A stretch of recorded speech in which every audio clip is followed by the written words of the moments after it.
Technical difficulties. Hey, it's Uppity Unicorn.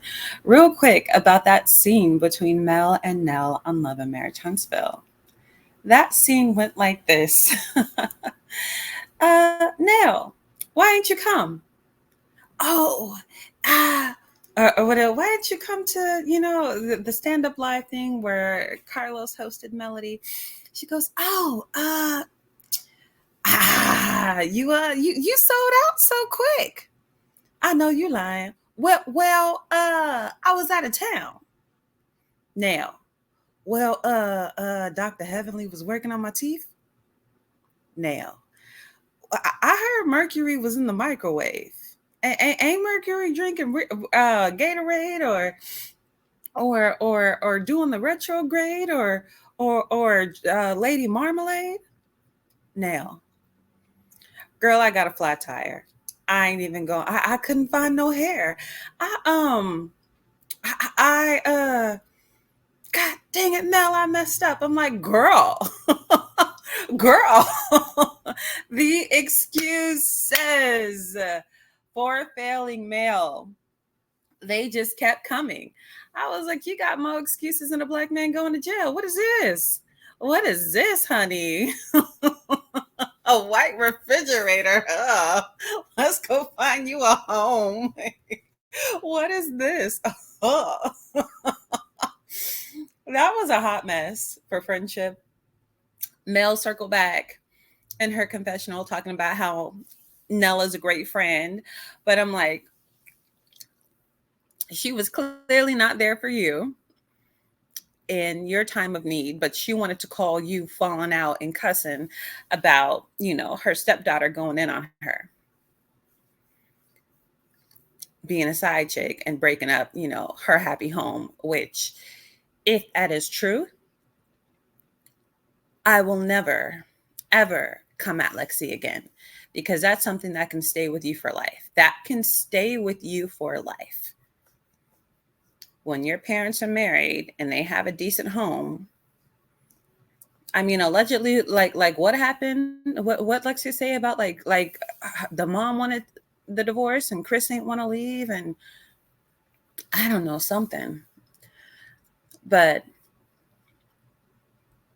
about that damn scene, she's like, what? I had to walk my dog. Now I had to give Chris's dogs back. Now, well, Chris went to jail again. Little Chris, I had to bail him out. Now, my daughter had a birthday party. Like, she was just looking.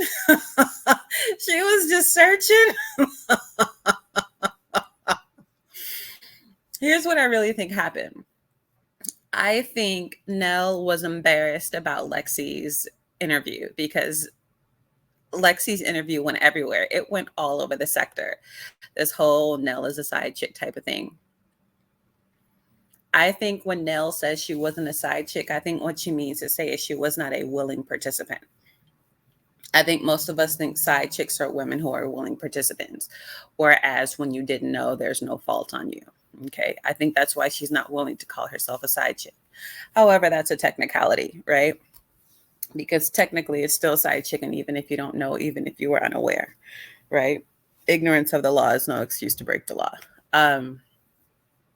Well, actually, maybe it is. Let me sit and marinate on that for a minute. But what I really think, I heard somebody say Nell didn't go because the Scots didn't go. Nell wanted to be down with the Scots, wanted to be what. I think Nell was afraid to face the public after Lexi's interview. I don't think it had anything to do with the Scots. I think Nell was hurt. Even her son, little Chris, was online like, God bless my mother during this time. Somewhere between the time where she got outed as a side chick and she was on her soapbox about how Mel shouldn't send a black man to jail. Like these are angels who can do no wrong. Somewhere between that, her son was like, God be with my mom, or prayers out for my mom. She's not doing well right now. She couldn't handle the public after those things. And I think that's the real reason she didn't go, because Nell, I mean, you were absolutely available. I have seen, like I've been to Huntsville. It's a few hours from Georgia. It's just a little hop, skip, and a jump. It's not like it's driving through the West Coast is something special. It takes days. It takes 2.5 days. I mean, 19 hours if you're a speed demon, but especially with LA traffic, if you want to drive from Washington State, from Seattle to like LA, oh, you're in for a good 2.5 days, 2.5, 3 days if you've got kids and stuff in the car. We used to make that road trip every summer, whereas in some of these southern states and eastern states, y'all can get to one another in a couple of hours. We're like in Washington State, we might drive 2 hours to work and 2 hours back home, and it's a daily commute. It's a 5 days out of the week we're making that commute. So when I'm looking at that distance, I'm like, girl, ain't nothing to hop, skip, and jump from Huntsville to what's it called, Atlanta. It's nothing. They're neighbors. But I don't think she did it to be malicious to Mel either. I don't think she did it as some kind of like egregious stunt to be a bad friend. I think she just didn't want to show her face in public after that story came out. So anyhow, that's all I got. Ain't got no more. I know that was really short. I want to close with this. I am adding a GoFundMe link under all of my videos for multiple myeloma cancer. That is what my mother has. And the more we look into it and study it in order to benefit my mother, the more we find out that so many people don't know what it is. You know how people think the color associated with all women's cancer is pink? I mean, there are so many different cancers, so many different colors. By the way, the solidarity color for multiple myeloma is burgundy. Anyhow, it's found most regularly in Black people and in Black men in specific. And that's why there's not so much research and so much, cure, so much talk about it, whatever. There's a lot of talk about breast cancer and lung cancer, but there's not a whole lot of talk about blood cancer. Some people, I didn't even know it could go like that. I thought it was like I thought cancer had to be localized and spread out from one place. I didn't know it could just be floating all over your body. Anyhow,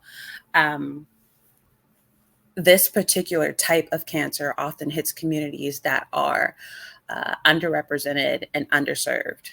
Okay.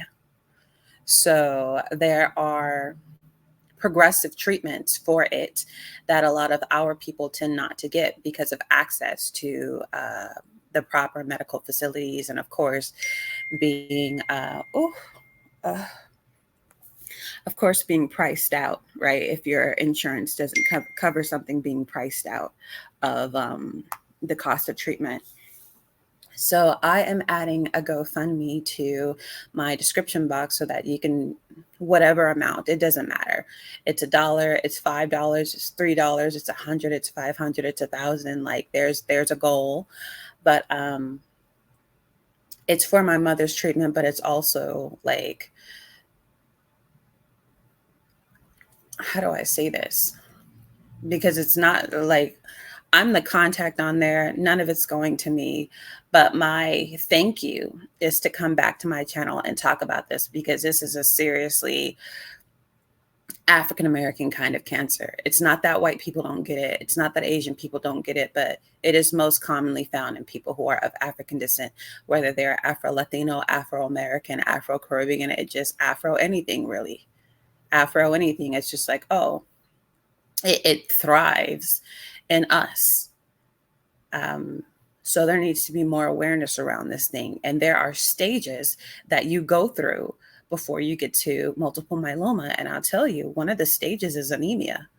Are you scared yet? Every third Black woman is anemic. Every third Black woman is anemic, and she's somewhere cold with a sweater in the winter and taking a nap, and doesn't want to take that big old iron pill because she ran out of orange juice to take it with. And she's not going to swallow that big old horse pill when she doesn't have any orange juice anyway, because your iron, you have to somehow combine it with vitamin C in order for it to work in your body. And I know with cancer, you want to stay away from vitamin C. So anyhow, there's a lot to learn. There's a lot to figure out.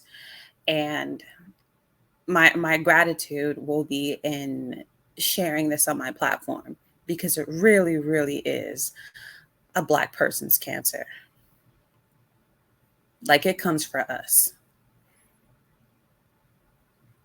And I think that's why nobody knows what multiple myeloma is and why it's not a like I've of all the breast cancer walks I've been involved in, of all the marathons that I've been to, I've never heard of multiple myeloma until my mother's diagnosis.